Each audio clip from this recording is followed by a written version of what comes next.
with it? Did they know I don't were you think, obvious? no, I don't think, in fact, when he, I was somewhat disappointed. I was hoping that Talk about the science that we talked about again tonight, this evening or this afternoon, and impact. I'll talk about what we'll be talking about in a second, but our committee looks at 4 or 5 different aspects of this question, and including in university investment policies. The panelists tonight are Tracy Holloway, who's going to talk about the co-benefits that come with constructive responses. And then finally, there's Vicki Beer, who is on our ad hoc committee. Last time we had 3 members from our committee, me, Craig Benson was there last time, and Galen McKinley. Craig talked about how UW is engaging in behavioral changes to deal with climate change. Air pollution, air quality issues, the chemicals in the air that if people breathe them in, they make them sick, it reduces agricultural crop yields, impacts visibility, and these are chemicals that have been regulated in the United States since 1970 on a national basis. And in fact, in many ways, these pollutants are a success story. Despite the fact that the US populations have been growing, energy use has been growing, the economy has been growing, actually emissions of NOx and SOx and carbon monoxide and other main pollutants that have been regulated have been going down, down, down. And our air is getting much cleaner. Back in the 1970s, just living in Los Angeles was the equivalent of smoking 2 packs a day. And now we're living in a much cleaner environment because of the investments that have been made to control these health-damaging air pollutants. But the flip side is that actually some of the very steps that improve the emissions that are coming off of power plants and cars take more energy to run those power plants and cars. So we want to minimize the waste that we have and promote responsible consumption. There has been since the early 2000s, We Conserve, led by Parmars McKilley, has been one of the biggest kind of campaigns on campus for energy reduction, and it has had a huge impact. Stand up and speak loud, please. Sure. The last gentleman. Do you want to use this? Yes. Okay, if you want to come up here and use it, that's fine. Or just pass it around. I don't think you can. The last gentleman said that the carbon dioxide in the atmosphere is lowering due to the use of natural gas. Right. I apologize. I misspoke that. What I meant is the rate of carbon dioxide going into the atmosphere has been decreased, and the air pollution and our total carbon footprint as a country has gone down, is what I should have said. So you're correct. There still is a high rate of carbon going in. And the carbon footprint is still going. It still is, yes. So thank you for clarifying that. Yeah, but I mean, I'll just say that I think, when you burn fossil fuel and all. Well, why don't I try to bring this over to the table? Okay. I think it'll cover that. It won't cover the room. thank you. When you burn Up. Okay. Yeah, if you have a good voice, you can just, present your views to the room. It's up to you. I got a good voice. All right, stay here. I have Stand a. up, Carl. Yeah, why don't we stand up? I'll go to the front. You might as well. Darth Vader's more effective when he has his thing on. All right.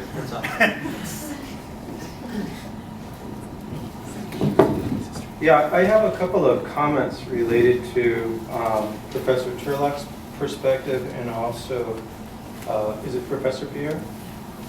Regarding Professor Beer's first point, that in terms of risk analysis, she says that both sides, the extremes on both sides in terms of climate mitigation make poor decisions when they are too black or white. But she also says that a small chance of catastrophe is still worth significant action if that catastrophe is deemed large enough. Well, I think scientists are telling us not only is there a chance that there's a major catastrophe ahead of us if we don't act, but also it's not even a small chance. It's an overriding likelihood in terms of what most of the science as we currently understand it is telling us. So there's that issue, and then in terms of Professor Turlock's perspective, her concern was that, is this within the purview of the fiduciary duty of the endowments? If we believe that the carbon fuel-based investments are overvalued, then perhaps we should act. The challenge or problem I have with that logic is that if you are seeing those as possibly overvalued because the political winds are moving in another direction, and yet you have not yet divested, you become an enemy of those political winds, and you begin to say, oh, no, they're all still good because there are investments, and we don't want to see those investments devalued. If you're going to get out of carbon-based investments, the best time to get out is before everybody else is.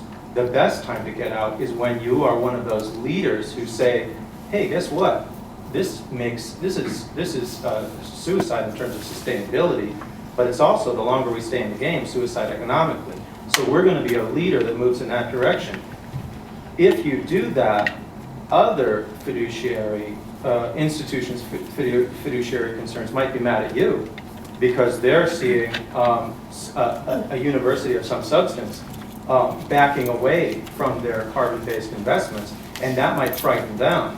But I'd much rather be the one doing the frightening, the one moving ahead of the pack, than the one who is having to respond with less and less assurance that, no, we should stay with this game because somehow they're not overvalued, because you start to have to make that argument in order to try and maintain what valuation you may have. Bill McKibben is 350.org. He's got a very black and white perspective on this. I also happen to believe in Bill McKibben's black and white perspective because the chance of catastrophe is rising. The level of catastrophe is seen as more and more significant with each new year that goes by and new science that comes in. And what he says is, if it is wrong to destroy our atmosphere, then it is wrong to profit from that destruction. I think everyone on the panel, thank you very much for having a public forum. Thank you very much for providing an opportunity for people to speak. And I'll shut up, but I do believe that any of the panelists and anyone that are on this ad hoc committee and anyone associated with the university needs to answer the basic question of, if it is wrong to destroy our planet, our children's future, it is wrong now to be profiting from that destruction. If you disagree with that, I'm a Democrat. I'm perfectly willing to allow you to disagree, but I would like someone to logically refute that as an argument, given the science and where we stand currently. Thank you.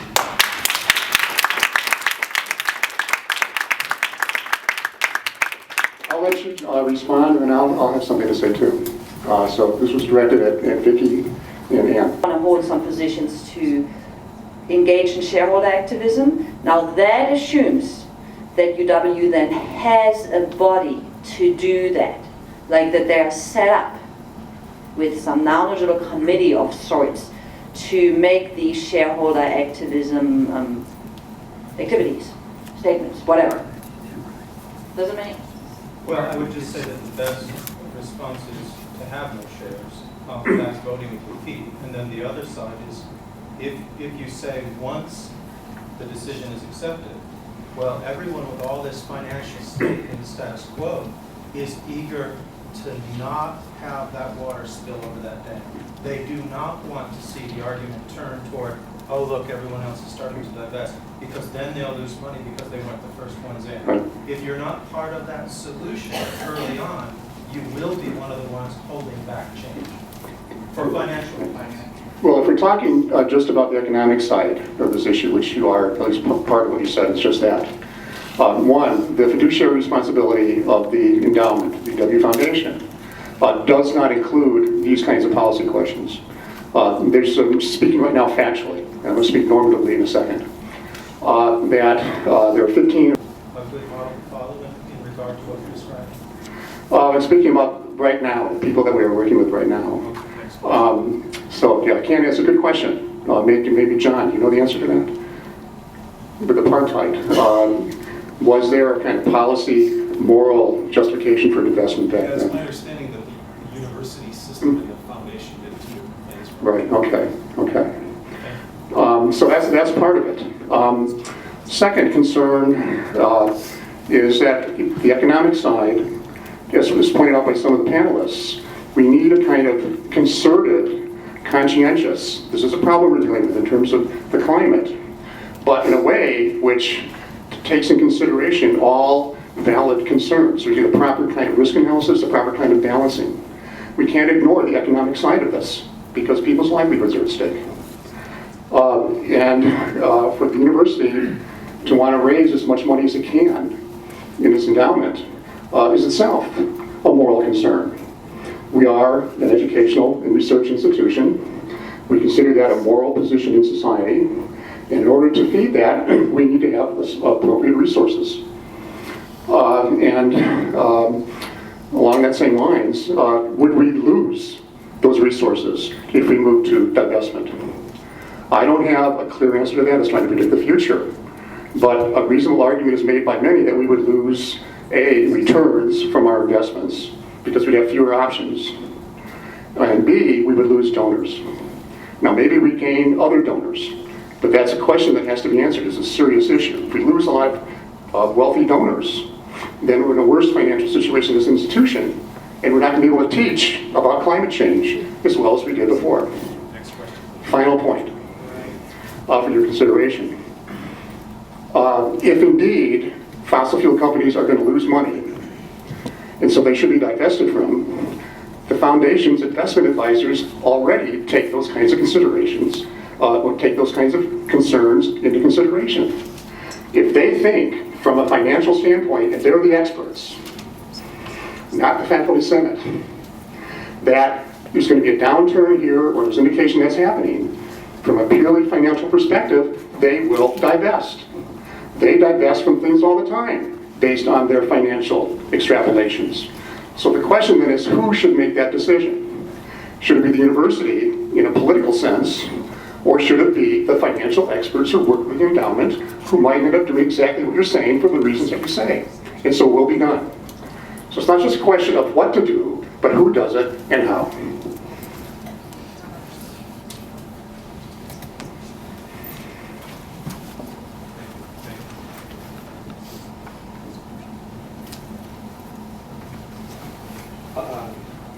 I've put a lot of thought into this. I've worked on this for a long time, met with some of the people here, worked with a lot of the people out there. And I see this a lot more simply than a lot of you. I hear you talking about harm to the university. I don't hear you talking about my kids or my grandkids and their need for a stable climate. I don't hear you talking about... I don't hear you talking about valuing that, putting a value on it. None of us interrupted any of you. Please try to return the favor if you would. Okay. I'm troubled by a university that can make a profit on investments that will destabilize the climate if these businesses, the 200 businesses that have been targeted for divestment, the top 100 coal and the top 100 natural gas and oil, and that's why they're holdings. That's based on, if it were all burned, that would burn, I mean, we would destroy a stable climate. I don't think anyone argues about that. I don't think Jack Williams would argue that if the 3,000 gigaton of carbon in the ground were all burned, we're going to blow way past 2 degrees Celsius increase. Apparently we can only burn, and I'll defer to some scientists, but I'm relying on the Mainshausen study from 2009 in Nature that says we can safely burn about 500 gigaton of carbon, not 3,000, between now and let's say 2050, but probably beyond that. So if we have to leave, what is that, 5/6 of that in the ground to stay below 2 degrees, that's not about economics, that's about a stable climate for my kids and my grandkids. I don't see how the university can conduct this issue. It is a moral issue. I agree with, I want to thank the business professor, Ann, was that your name? For addressing the issue of divestment in your whole talk. I'm real familiar with the carbon bubble argument. I make it to people and say it's something you should look at because a lot of people haven't heard about it. But I don't think that's the reason you should divest. This is a serious moral issue. If you look at the resolution, the faculty resolution, take a look at the mission statement of the university and what it says about young people, their future, not just here in Wisconsin, but around the world. And future generations are included in that. And I don't see how you can ignore the harm that this is going to do to future generations. I just don't get it. And to answer one question, I've forgotten which one of you said it. I think it was Annigan who said that 350's goal was to get the fossil fuel companies to make a pledge to leave 80% of the ground. Not really. I mean, nobody expects them to make the pledge. The idea is unless they make the pledge. The real goal is to speak politically. As you said, now that might be a goal, and it is. I was part of a group, 375 people, that spent 4 days lobbying in Washington on a federal revenue-neutral carbon tax. I can tell you that if this university had done what the city of Madison did and what the county did in terms of divestment, we would have used that around the country, saying the elites are speaking. And I think you've got a responsibility to act. I don't see how you can duck it. You need to get your facts right. I hope you will look at the science on this and say, how can I let this happen? And what can I do to stop it? And this is something you can do. So nobody else can do it. The faculty, I think, should be ashamed of themselves if they can't figure out a way to send a message on this. You're bright people. You can look at this stuff, and I think you've got to do something. I'm sorry, that's probably the least coherent speech I've ever made on this, but thank you. The point was definitely made.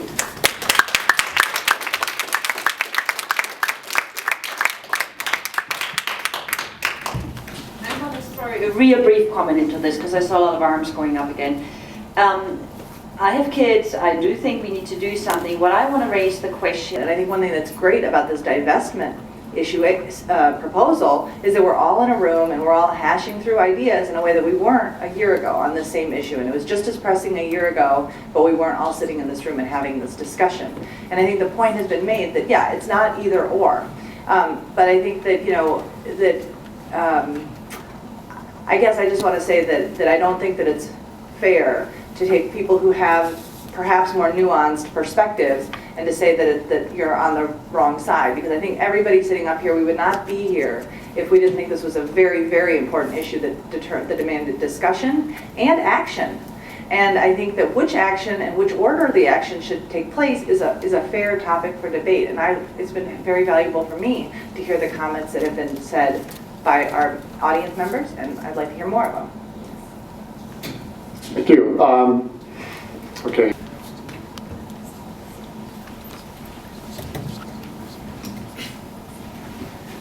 As an MBA, CPA, with a doctorate, a lot of business experience, a lot of political experience, and a lot of investment experience, I think there's some misunderstandings here. In the investment world, which is vast, and there are many things, you're basically looking at rate of return and risk. It's what it comes down to. And you've got a wide universe of possibilities. But as a practitioner, as an accountant, where you apply yourself is where you're going to find the opportunities. So you can apply yourself into a lot of different areas or a lot of different industries or a lot of different strategies, and they can be effective. If you do not invest in the fossil fuel industry, that doesn't mean you don't have a huge number of other places you can invest. And where you look, you shall find. I know a lot of people who've gotten rather rich, a lot of friends, CPAs, whatever, that just invest in certain areas. Like one guy, he just invests in banks, and he looks for value opportunities in banks and so forth. And then you have a banking collapse, you have a problem. But so you want some diversification, but eliminating fossil fuels is a very small part of the total universe. You still have worlds upon worlds upon worlds to invest and find investment opportunities other than that. So I think that's the fundamental thing you need to realize, that you don't have to have everything open to you to develop an effective, profitable, and risk-free investment strategy. And where you look, you shall find. That is the way it really works. Now, if you eliminate one industry, and if you believe that certain industries come around, maybe in a 30-year cycle or something like that, some strategies that might hamper. But there are so many investment strategies that you just find some firms that have some strategies. They're willing to say, well, we'll just take these off and look at the rest of it, you know, and invest with all these others. And we picked these 100 stocks, but you don't want these 20, so we'll go with the other 80. Okay, probably just as effective as the other people the other clients that they're working with. It just strikes me that that's one way to look at this, that practically speaking, where you look, you shall find. You will be able to find good investments. You will be able to minimize risk in many, many ways. You don't have to have 100% of the universe available to you to have a very effective investment strategy. Thank you. Woman in the back there, in the end, yes. Okay. Joe, should I come up or did you want to respond? Your call. Okay. Can I have the mic as well? I mean, I can just yell, but I'm going to actually balance it back over here. Yeah, I'm really sorry that I missed the first part of all of your comments. I was hoping to make it, but I had a meeting that I couldn't get out of earlier. So first off, I just wanted to say, like, I think that it's probably pretty uncomfortable for y'all to sit up here, at least from what I'm hearing. And I just want to thank you first for your service on this committee, because this is a really important thing to consider. And I'm guessing you're telling all of you this is going to be maybe uncomfortable because people have different views on this. I just want to say thank you first off, because I do appreciate that.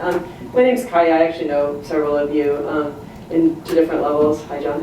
And I'm a graduate student at the university. I've been a graduate student at the university an awfully long time. And yeah, and anyway, so I'll try to keep this brief. But first off, I just wanted to say that one thing that I've been involved in for many of the years I've been here has been actually fighting for this university and funding for this university. I co-founded the CAPE, the Coalition for Affordable Public Education, and have spent a lot of time looking at the university budget and fretting about not having enough money, and I'm totally sympathetic to that, like completely. I hear that, and that's really important.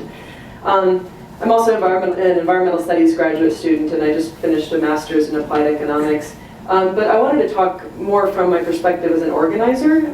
That's something I spend, this is one reason I'm probably still a graduate student, honestly, but I mean, to me this is about a larger kind of strategic sort of initiative, and that's kind of where I'm coming to from it, and I wanted to just share a little bit of that, because some things I hear come up repeatedly kind of touch on that. I did hear one person, you know, when I got here talking, and I don't actually know your name, but on the end I think it was, yeah. Hannah, okay. Anna? Anna, sorry. I should, okay. About the idea that this just kind of maybe being symbolic, and I've heard that before, and you know, from other folks, and I just wanted to say kind of how I see that, I guess. Symbolic can mean different things to different people, and I'm not sure how you meant that exactly, but I mean, sometimes people will say something's symbolic, and what they mean is a sort of an empty gesture. It's nice, but it's not really going to mean anything in the bigger picture. And you can also mean symbolic, like it symbolizes something that is strategically useful and important. And I think the thing about divestment in this campaign, you know, among universities is that this is actually, I think, very strategic. This is about, you know, we need to, I think, I'm guessing y'all probably agree, we need some serious change in the system of how we do things. It's not just about individual decisions. We need some very deep changes. And universities, especially universities like UW-Madison, or especially UW-Madison, I'd say, just because it is so big and so well respected, is in a position to really lead on this.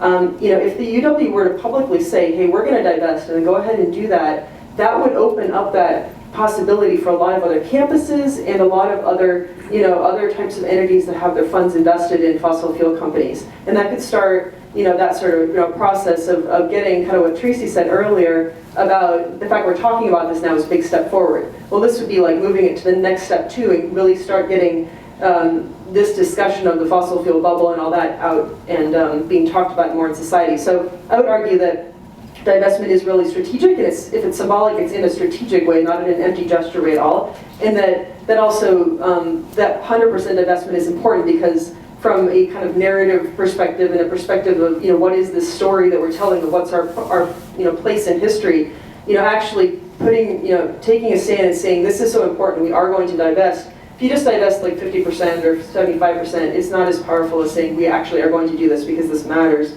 So I urge us to really like 100% divest.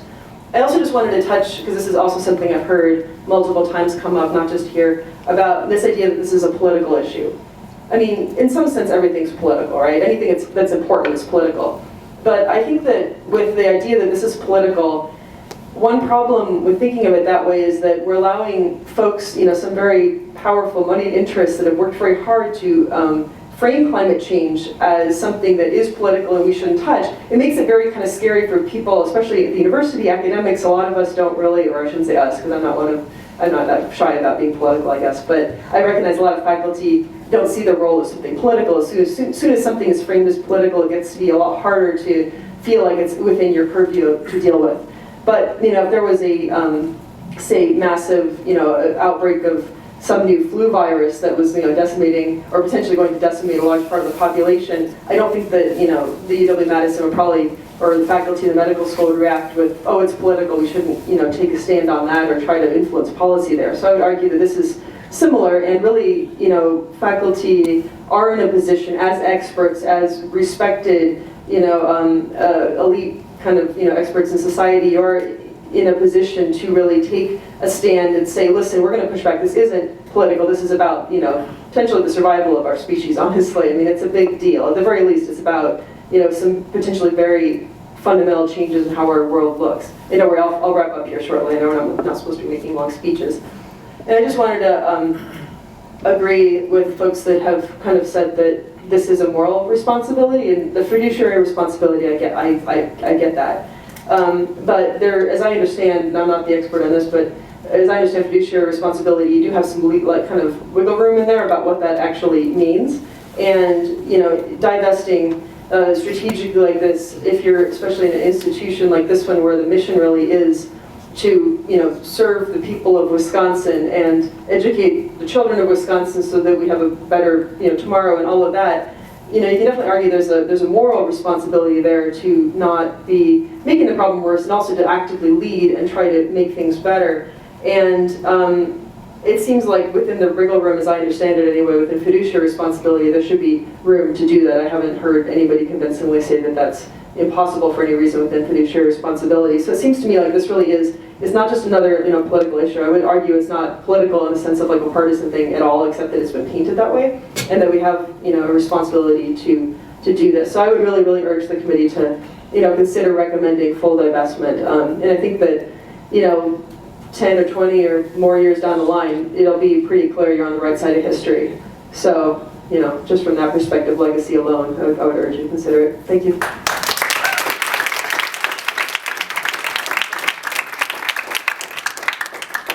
Comments?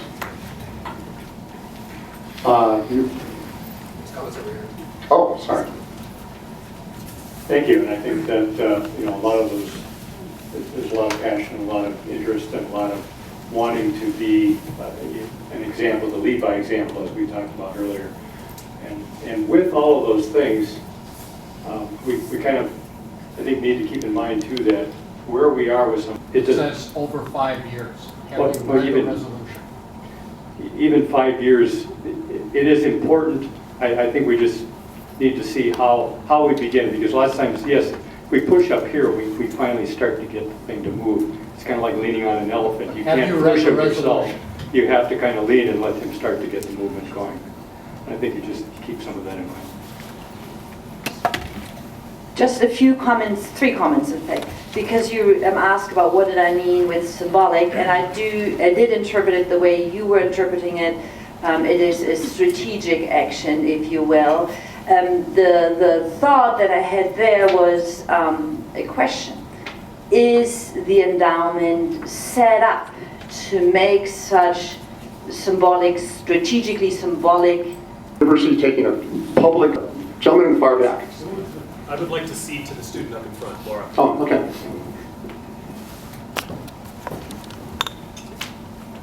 Thank you, Mark. I'll keep this really brief so that other people can speak, but I'm a graduate student here at the university, and I also want to echo my thanks to all of you for your service on the committee and then for being here tonight. I think it's really important.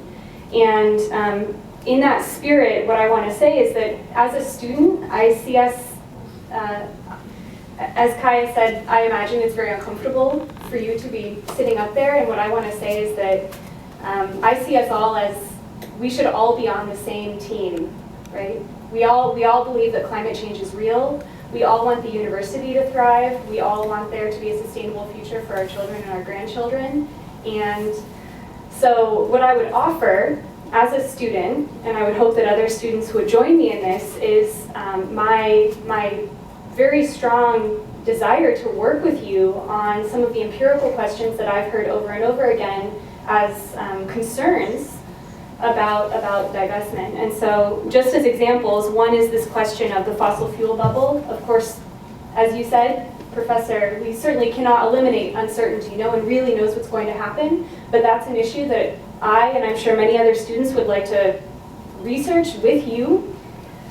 Things like, is it possible to find new investment advisors? Things like, what kind of impact? What are the implications? Really, not just talking to 1 or 2 donors, but systematically thinking about how might this conversation influence the university's ability to raise funds. I think that's a very important issue that we should really thoughtfully consider. And so I just want to extend the invitation to you as faculty and members of the committee that if you're willing to work with us as students, we're willing to work with you on those questions so that the next time we have a forum like this, it can be even more productive and we can move the conversation one step further.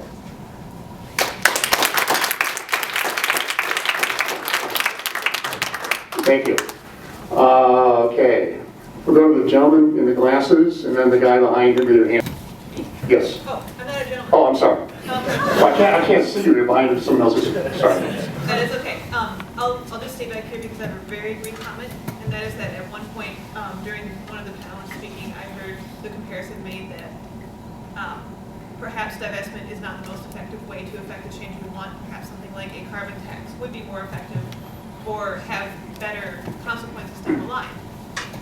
And I just want to kind of bring it to the front of everybody's mind that the discussion here I don't think should be what's the best thing that can be done, but what is the best thing that the university can do. Because the university can't enact a carbon tax. And I realize that that's not necessarily a question that's being asked. I know that not everybody is thinking about it that way, but I just want to kind of remind everybody to keep that in mind. If you're thinking divestment might not be the most effective thing or might have the consequences that we want, just remember that maybe we can't be the entity that does the most effective thing. That's good. Let me add to that too. There's a difference between a university taking a university stance on an issue and individual faculty members and individual members of the university community. I mean, I assume each of us has taken some stance on a public policy issue over time. I know I have. And that certainly is encouraged as long as you do so in a way that you're saying you're not representing the university. It's a different step when you say, this is the university's stance on this issue. Yes? Yes, sir, I have a question. I want to push back a little, Professor Down. Sure. It's something you said. You suggested that basically the university should simply leave the investment advisors, the foundation, to their own business. They're professionals, they're the economists. Well, if we're limited to the financial aspect of that argument, that's within that context. But I was a little startled simply because I've always thought of you as a great champion of shared governance and of faculty governance. And surely we, as the faculty, through the appropriate instruments of shared governance, have the right to weigh in on this and other issues. And potentially discuss with the foundation, discuss the investment strategy, and help to set that through the mechanisms of shared governance. I think that's a reasonable position. that as an empirical matter, the way the foundation is set up now is that these kinds of concerns are not part of the investment decision with any advisors we deal with. That could be changed, right, so along the lines you're talking about, and that could come through shared governance or whatever. And yet, surely the foundation would take into account a strong expression of opinion from the faculty, Right, sure. or from the students. Sure, and that still begs the question whether or not we should do that, but that mechanism would certainly be there, and that's a legitimate mechanism, to be sure. Someone hasn't spoken. We've got two people in the back, well, three. We'll go to the gentleman way back on the water cooler. Thank you. I'm a citizen. I've been around long enough to remember when resolutions at the municipal level helped end the Vietnam War, but it was one of many strategies.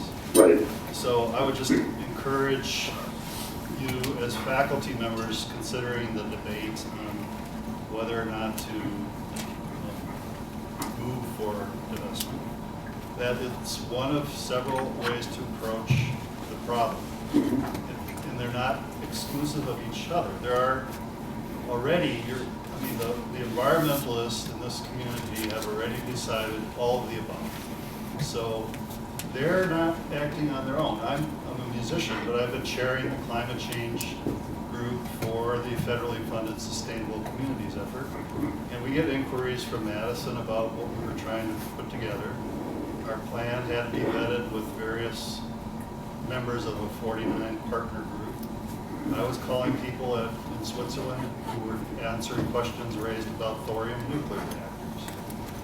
Each group, Sierra Club, 350, they're networked into massive amounts of international expertise. Their decision is already all the above.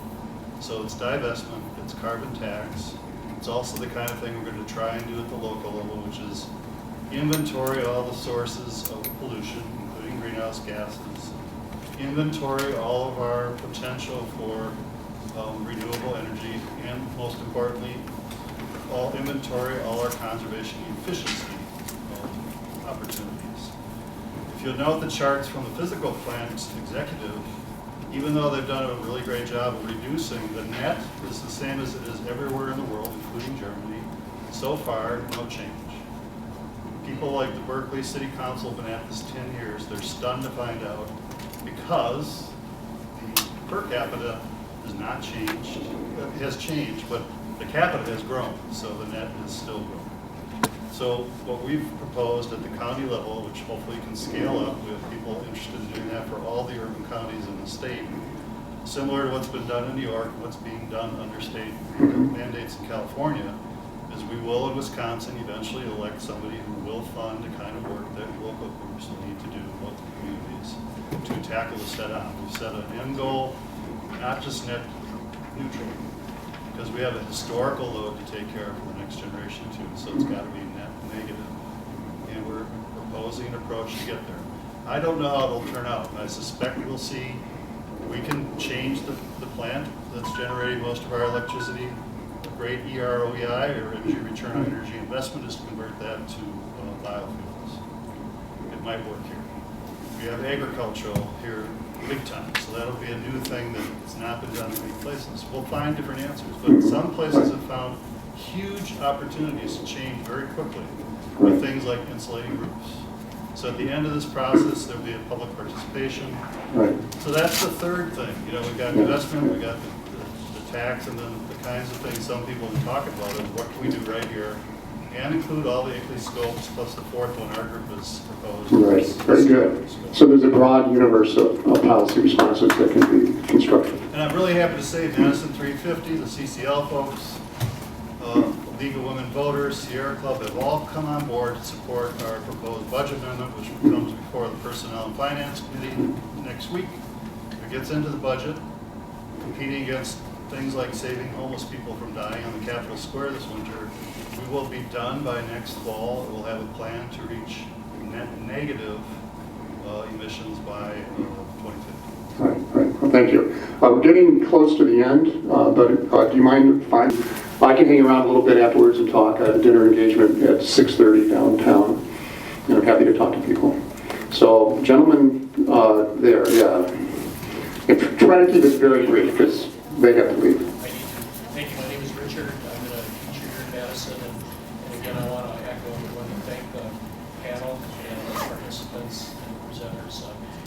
job. This is very informative. Keep doing this. With all our sifting and winnowing, I'm just wondering if this, in the panel's opinion, maybe two panelists can discuss this. Is this going to be kind of marked by consensus, or is this going to be a process that's just going to be kind of people are going to take their stances politically and harden those stances, and then it'll just be a war of kind of two sides? What's going to happen with this? And can we, maybe someone can maybe give an idea, can we improve this process of collaboration? Could I ask you very quickly, you're talking about the overall policy question or the divestment question? The divestment question in particular. Yes. Right. Yes. You want to respond quickly? I know people have to leave. I would say that discussions on the committee where we do have some differences of opinion, I have not seen within the committee any hardening of opinions or unwillingness to discuss across those lines. So the committee is going to attempt to come to some consensus. How that consensus will be viewed by the rest of the campus, I don't know. I think that just having seen how this issue is taking shape within the university, I have never seen this much attention to a single issue. I mean, I'm on, like I mentioned at the beginning, 3 different faculties, and I mean, they're all discussing it in the faculty committees. And the people who are serving on this committee, and I am not serving on the committee, I was just asked to come to be on this panel, but the people on this committee, I mean, these are like the busiest people at the university. I mean, it is amazing who is serving on this committee. And it's people who are extremely busy but are putting this as a priority issue to devote their time to. And it's people from very different interests. It's not just a bunch of the people that you sort of usual suspects on activist issues. No way. I mean, the people who are involved are really representing a cross section. And I think whatever happens with the vote in the faculty senate, I think whatever happens, this discussion has fundamentally changed the way that climate change is being dealt with at the academic departmental level. And I would assume that regardless of your position on divestment, everyone would agree that it has been a real catalyst to developing this discussion. There are very serious environmentalists. Yes? Have people discussed, for example, eliminating a great amount of the subsidy for faculty travel? Faculty travel is a huge carbon footprint. We fund people to go to conferences where there are virtual participation options available. There is also, for example, the fact that many students are online but are forced to be on campus for various reasons, allowing them to be, in fact, offline. Good question. And all of that might, in the long run, save a great amount of our Well, if there's one subject, I do, my main area of expertise, among others, is First Amendment. So I like diversity of ideas, I like the clash of ideas. But the one thing we are not allowed to talk about at the university is taking away professorial privilege. I think it's very welcome. And certainly the university has moved toward more online teaching. Partly, financial reasons, considerations for student debt, and also can involve some environmental issues as well. So we're rethinking what the university is in so many ways, partly because of our economic circumstance and our obligations to the state. So certainly that's part of it. And a lot of people around talking about the environment have huge carbon footprints. We all know some of their names, including me. I travel and talk. So good point.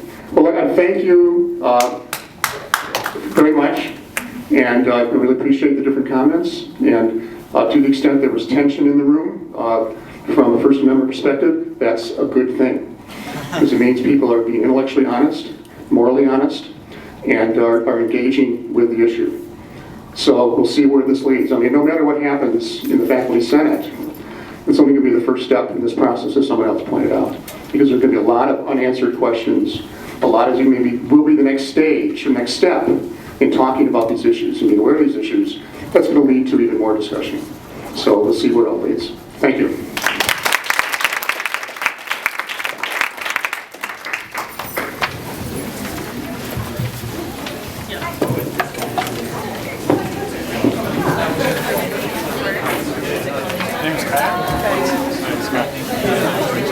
What department are you in now?